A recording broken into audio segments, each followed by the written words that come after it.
Hello everyone, welcome to the Diary of an Endodontist. I'm Dani Mancuso, specialist endodontist and prosthodontist. Deep caries don't need to mean extraction. So in today's video, I'm going to share with you a case where we combine the root canal treatment and the composite filling. Unfortunately, the majority of deep caries cases don't even come to the endodontist. They tend to be referred straight for extractions. And what we want to achieve from this video here is to show that the majority of cases we can save. It is difficult. The restorability of that case is considered difficult, but you need to understand that there are new techniques nowadays with composites, marginal deep elevations that we can restore that tooth prior to a crown or even with a composite filling as a final restoration. In this case, in this upper right second molar, I'm going to show you that what we did. The most difficult part is to remove that granulation tissue that is inside of that cavity for you to expose sound margins. So my advice in this case is to use the heat source. It's very easy to use, so you just need to get that tip inside of the gum and just touching the surface of the tooth. You will be able to cauterize that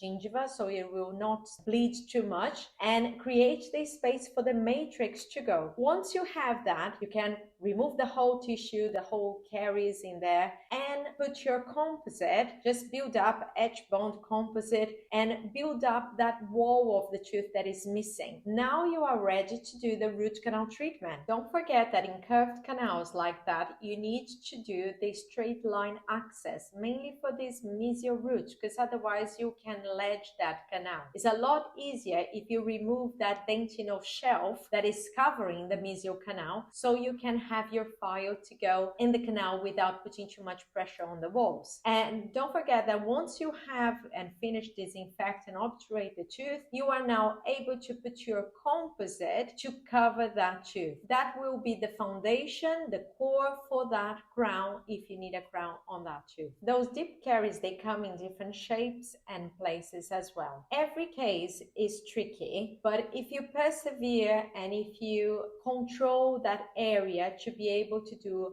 a very good rubber dam technique to expose that margin using the heat source, placing a good matrix. We use a copper matrix. Sometimes you can, it's a bit more, is stiff, quite stiff, so you can put pressure over there. So there are different techniques nowadays that you can use. So if you do that properly, you will see that you'll be able to save a lot more teeth. And this case in particular highlights the importance of conservative dentistry. And that's what we want to do, is try to be as conservative as possible. The implant is always an option, but we don't need to rush into it. Hope you have enjoyed that. I hope you have found that insightful and that you can use those techniques or those tips next cases to start saving more teeth. Thank you very much.